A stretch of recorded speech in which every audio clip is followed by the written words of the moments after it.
ডাঁটা কেটে নিয়েছি খুব সুন্দর করে। আজকে সজনে ডাঁটার চচ্চড়ি হবে।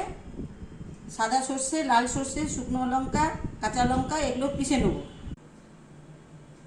কড়াই গরম হয়ে গেছে, এবার তেল দিয়ে দিচ্ছি।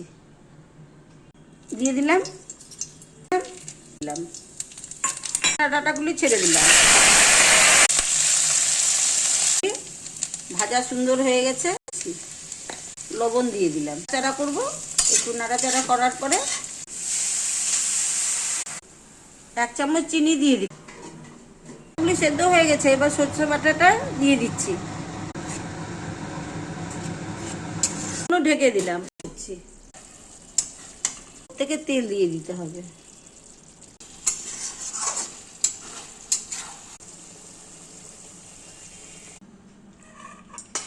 হয়ে গেছে, এবার নামিয়ে নিয়েছি। দেখুন কেমন লাগছে।